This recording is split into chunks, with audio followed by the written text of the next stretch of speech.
ரீசெண்டா என்எஸ்சி நிப்டி 50 கம்பெனிஸோடைய ரீஷஃபிள் பத்தி ஒரு அனௌன்ஸ்மெண்ட் கொடுத்திருந்தாங்க.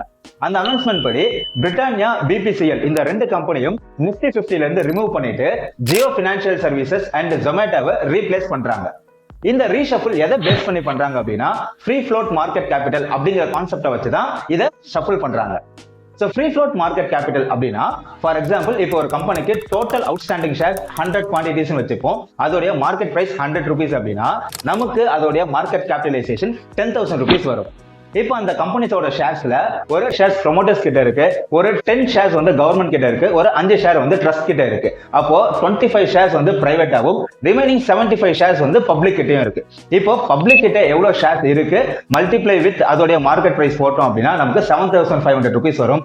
இந்த 7,500 தான் நம்ம வந்து ஃப்ரீ ஃப்ளோட் மார்க்கெட் கேபிட்டல் அப்படின்ட்டு சொல்றோம்.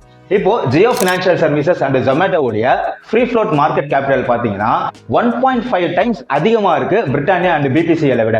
சோ என்எஸ்சி ஆட்டோமேட்டிக்கா என்ன பண்றாங்க அப்படின்னா இந்த பிபிசிஎல் அண்ட் பிரிட்டானியாவை நிப்டி 50ல இருந்து ரிமூவ் பண்ணிட்டு அதுக்கு பதிலா இந்த ஜியோ பினான்சியல் சர்வீசஸும் ஜொமேட்டோயும் நிப்டி 50க்குள்ள ஆட் பண்றாங்க. ஸோ எப்பவுமே நிப்டில வந்து ரீஷஃபிளிங் இந்த ஃப்ரீ ஃப்ளோட் மார்க்கெட் கேபிட்டல் அப்படிங்கிற கான்செப்டை பேஸ் பண்ணி தான் நடக்கும். சோ உங்களுக்கு இன்வெஸ்ட்மெண்ட் சம்பந்தமா ஏதாச்சும் ஒரு டவுட் இருந்துச்சு அப்படின்னா டைரக்டா டிஎம் பண்ணுங்க. உங்களுக்கு என்ன சப்போர்ட் வேணாலும் நாங்க பண்றோம்.